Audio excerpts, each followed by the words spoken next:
ou um grande renascimento religioso causado por um homem levado à beira do desespero. Uma explosão de intranquilidade social e um conflito político amargo.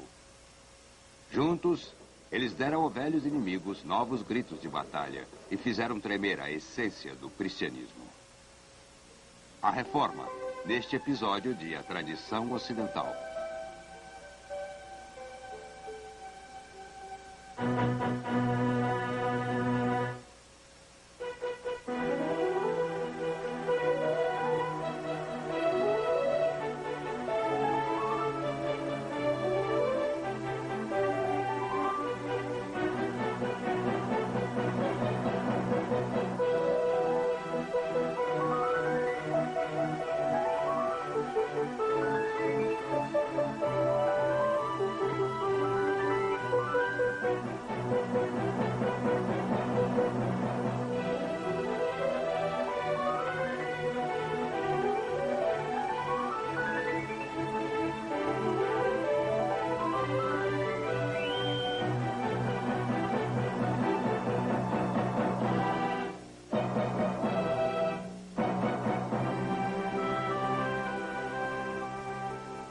E agora o professor da Universidade da Califórnia, Eugene Weber, em sua jornada através da história da civilização ocidental. Muito da história trata de reis, rainhas e batalhas, porque por um longo tempo a história girava em torno de reis, rainhas e batalhas. Os impulsos e personalidades dos príncipes e dos grandes homens que os serviam influenciaram a política, fizeram guerras, tratados e afetaram a vida de todos os outros. Este reinado foi suspenso durante parte da Idade Média, quando o poder foi restrito a um âmbito local. Mas, na transição do século XV para o XVI, os monarcas modernos e as monarquias modernas apareceram. Eles queriam ser poderosos e convenciam seus súditos de que realmente o eram, ou deveriam ser poderosos. Até seus anjos de guarda eram considerados mais importantes do que os anjos que cuidavam de pessoas de patentes menores. Houve Luís XI da França, que viveu no século XV. Fernando da Espanha, que viveu um pouco no século XV e um pouco no século XVI. E Henrique VIII da Inglaterra, que nasceu um ano antes de Colombo zarpar e morreu em 1547. Foram eles os pais do Estado moderno, que levaria séculos para ser aperfeiçoado. Mas desde o início, o Estado moderno buscava 4 tarefas maiores. Primeiro, garantir a obediência, neutralizar todos os desafios possíveis, obter o monopólio da força, manter a lei e a ordem, tornar a violência que ele exercia a única violência legítima.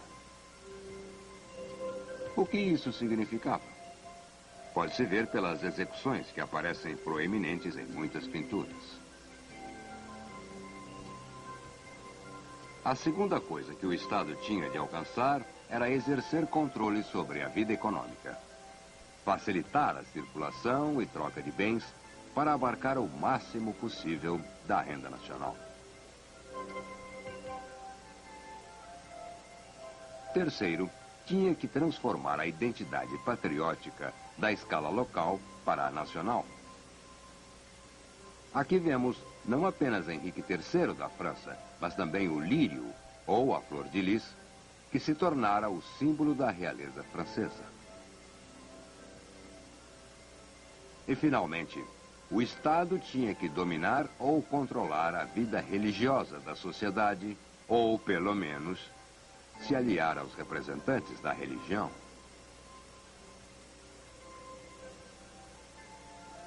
Já vimos que o surgimento do Estado moderno era dependente tanto do crescimento de uma economia moderna, de capital e livros de contabilidade como este, e de armas, que a nova tecnologia tornava possível e a nova economia possibilitava adquirir.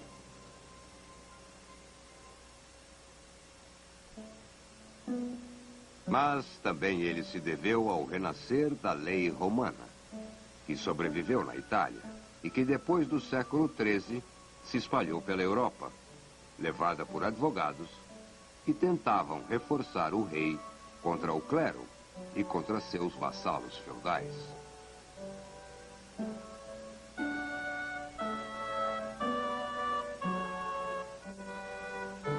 A lei romana tinha em si a ideia de um regente absoluto, o príncipe, cuja vontade era lei.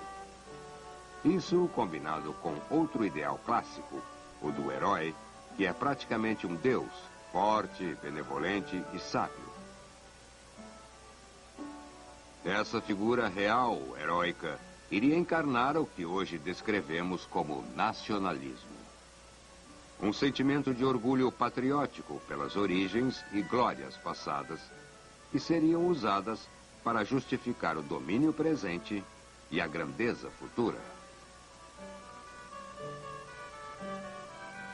Durante o século XVI, italianos, espanhóis e franceses aprenderam a cantar a glória de seus países e glorificaram um personagem nacional ou uma língua nacional.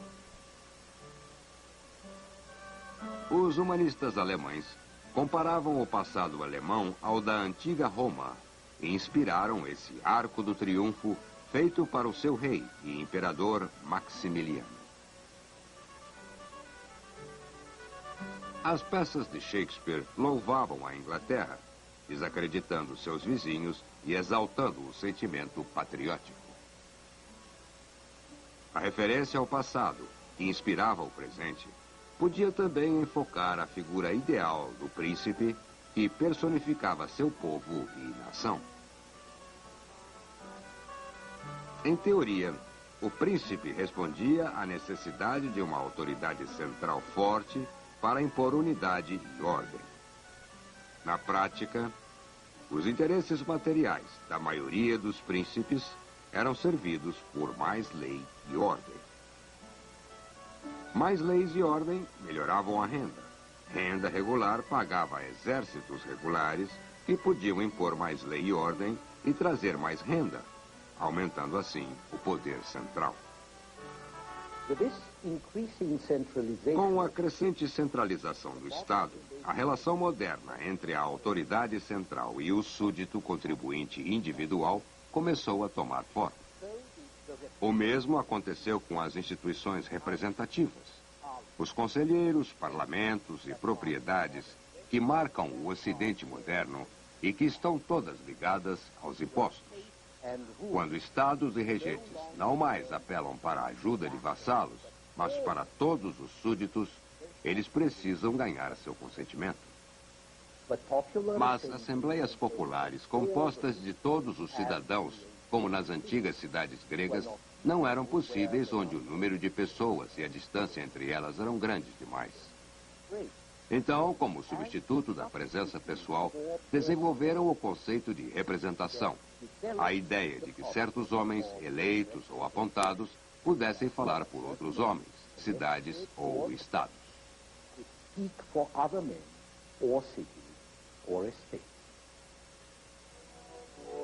Algumas destas assembleias representativas tornaram-se instrumentos de oposição para a autoridade real. Mas, para a maioria, sua existência deu a territórios díspares um sentimento de unidade que não tinham antes. Votar em impostos e pagá-los não apenas afetava o bolso das pessoas, como afetava a mente também. Ao mesmo tempo, os príncipes precisavam de administradores. Na França, cujos reis eram melhor servidos nessas questões, havia 12.000 funcionários públicos em 1505, um para 1.250 pessoas. 400 anos depois, haveria um para cada 70 franceses. E hoje, há quase tantos empregados estatais quanto cidadãos a serem administrados. Os príncipes também precisavam de soldados para apoiarem seus funcionários e, acima de tudo, para a guerra, que era a maior indústria de seu tempo, como frequentemente o é para o nosso tempo.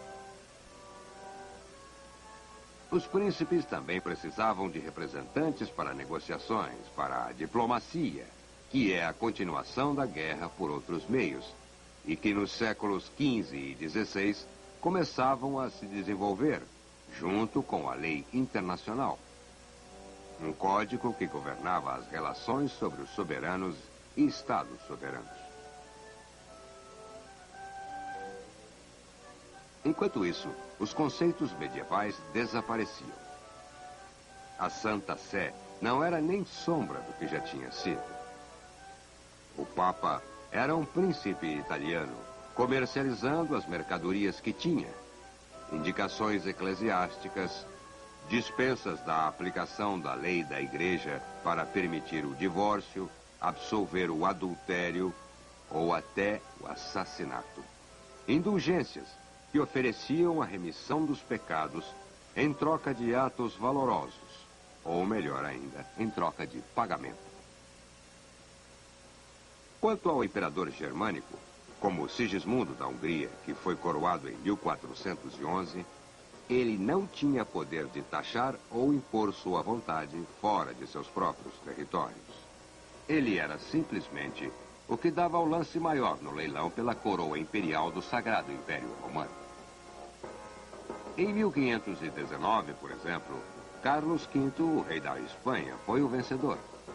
Ele tinha o apoio das grandes casas bancárias, especialmente os Fuggers de Augsburg, que adiantaram grande parte do dinheiro para comprar os eleitores, e do Papa, que, curiosamente, recusou aceitar as garantias bancárias dos concorrentes de Carlos V. É deste ponto em diante que o poder do dinheiro ou do capital financiado domina o mundo. O poder financeiro criou os exércitos com os quais o novo imperador conquistou seus inimigos e manteve coeso seu imenso império. O avô de Carlos V, o imperador Maximiliano, não fora capaz de cobrar nada parecido a impostos regulares. Assim sendo, não foi capaz de manter nada parecido com um exército verdadeiro. Poucos reis, como Luís XI da França e Fernando de Aragão, tinham um exército. Mas Carlos V foi o primeiro imperador capaz de fazer isso. E, se condições econômicas modificadas desempenharam seu papel, uma nova perspectiva de negócios e uma aliança comercial desempenharam papéis igualmente importantes. O filho de Carlos V, Felipe II, que viveu de 1527 a 1598, não só era o rei da Espanha, como também assumiu a coroa de Portugal, que herdou da mãe. Ele reinava em um império bem maior que o da Roma antiga. Um império que se estendia da América até a Ásia. Imagine o tamanho deste império em termos do que a distância significava no século XVI.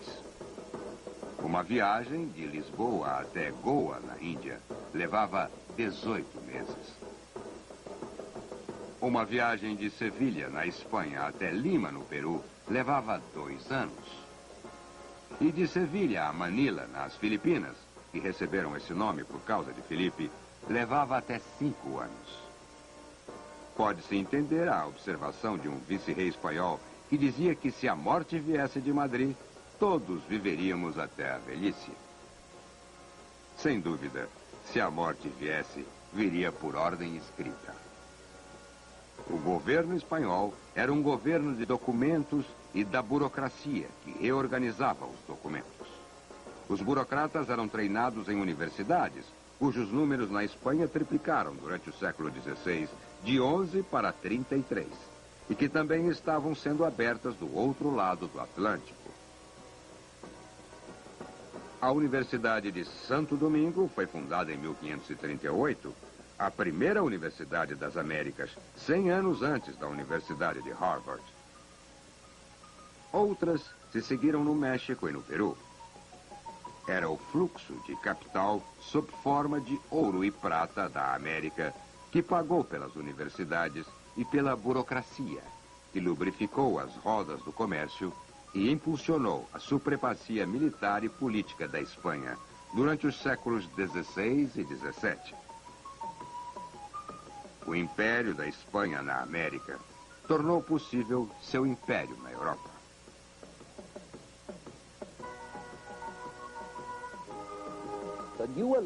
A nova aliança entre capital e Estado seria perturbadora para muitas pessoas, bem como o novo papel importante que o dinheiro desempenharia na vida de uma sociedade cujos membros haviam aprendido a viver sem ele, ou com muito pouco, por muito tempo. Havia ondas de especulação, ondas de falências, e estas não apenas afetavam os banqueiros e os mercadores, como também toda uma série de indústrias e empreendimentos dependentes, e, é claro, os trabalhadores. Esse foi o período crucial em que a Europa passou de um plano econômico mais ou menos estável da Idade Média para uma vida econômica que não é muito diferente da nossa. Uma vida onde o valor do dinheiro flutuava, o desemprego tornava-se endêmico e as cidades se tornavam superpovoadas. Preços que subiam e salários que diminuíam eram comuns por toda a parte. E o resultado disto foi ressentimento, intranquilidade, revoltas nas cidades comerciais, levantes camponeses e agitação dos nobres que sofriam com a inflação.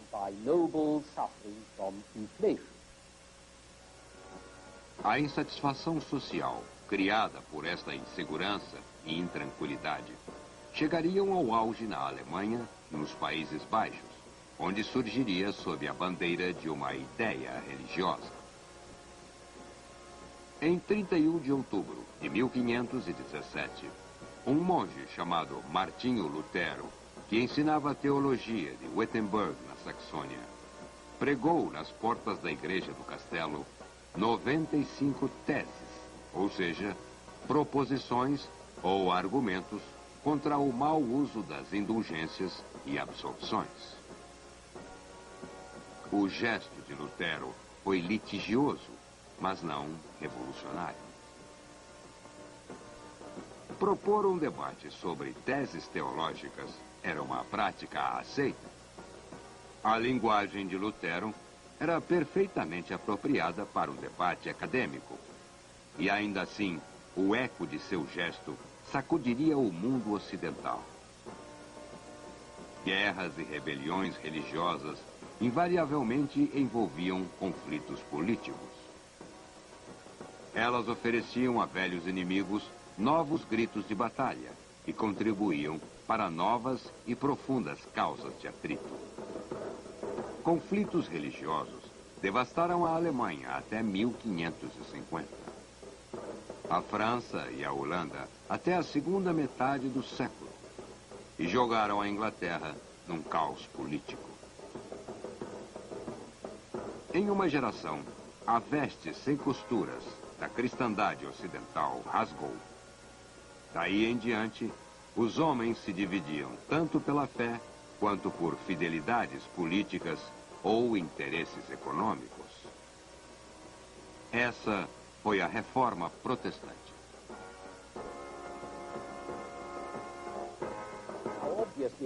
Obviamente, uma disputa religiosa desta amplitude não acontece de repente numa sociedade não religiosa.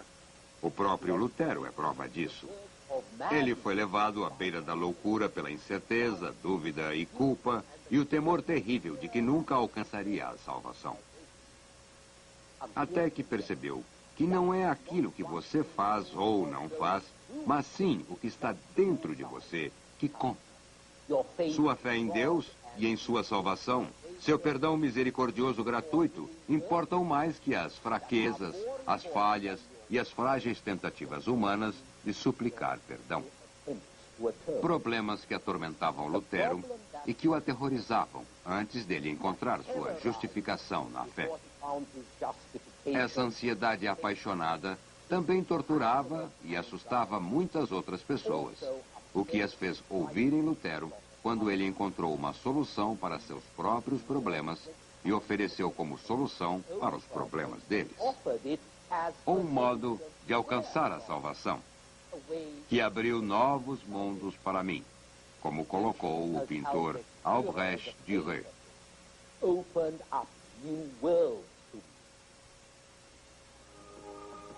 Outra prova de preocupação religiosa contemporânea é a arte gótica posterior, de um estilo ostensivo, que exibia para que todos vissem quanto dinheiro e quanta arte o homem investiria nos palácios de Deus. Mas a era do gótico ostensivo foi também uma era de devoção ostensiva. Foi uma época em que começamos a ver imagens de um Cristo sofredor e imagens do coração cercado por espinhos, que seriam seguidas pelo culto futuro do Sagrado Coração e fraternidades da paixão, que ainda sobrevivem hoje na América Central e do Sul e na Espanha. Havia também a devoção do terço, que era um modo de orar e honrar a Virgem, rezando os 150 Ave-Marias, e toda uma gama de outras práticas, glorificando a Senhora que aparecia, cada vez mais, como um canal da graça que seu Filho Divino ofereceu aos homens. E da Virgem, voltou-se para a sua mãe, Santana, que entrou em voga na virada do século XV e daí em diante, com o crescimento da teoria da concepção imaculada. Primeiro a da Virgem, e depois a de sua mãe também. Mesmo Erasmo escreveu que era devorado pela devoção a ela desde sua tenra juventude. Esse, incidentalmente, foi também um tempo em que muitos bebês, meninos, bem como meninas, eram batizados de Ana, como o duque francês e marechal Anne de Montmorency. Foi também um grande período de peregrinações, com Veneza promovendo uma nova indústria de peregrinações para a Terra Santa. As cortes da lei, algumas vezes, sentenciavam o culpado a uma peregrinação para um ou outro santuário, casos em que hoje se daria uma multa. Junto a isso, havia todo um culto de relíquias, vários objetos da vida dos santos, até mesmo partes de seus corpos. Ao mesmo tempo, a igreja imprimia indulgências e levava centenas de escritos, antes para os padres e depois para o público, traduzidos do latim ou escritos diretamente em francês, alemão, inglês, para a burguesia comum que ignorava o latim e para as mulheres devotas que sabiam ler. Se observarmos a arte da época, mal acharemos pinturas flamengas sem uma imagem devota presa à parede. Nos séculos XV e XVI, cada vez mais, Deus e os santos agiam muito de perto ao plano humano e o novo naturalismo dos artistas reflete uma familiaridade crescente ou desejo pela familiaridade entre os adoradores e os adorados. Esse foi um período no qual as artes plásticas ofereciam à imaginação a visão de um Cristo muito humano e, acima de tudo, muito bondoso, infinitamente misericordioso, sofredor e bom, muito próximo de homens e mulheres que podiam reconhecer suas próprias imagens nos painéis e pinturas, que por um tempo só haviam mostrado imagens de figuras idealizadas e superiores. Um Cristo muito humano. Uma Virgem Maria muito humana. Uma vasta família de santos.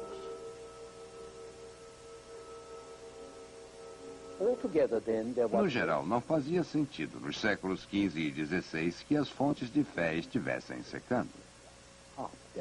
Não havia perda de interesse na religião e nenhuma hostilidade às velhas práticas.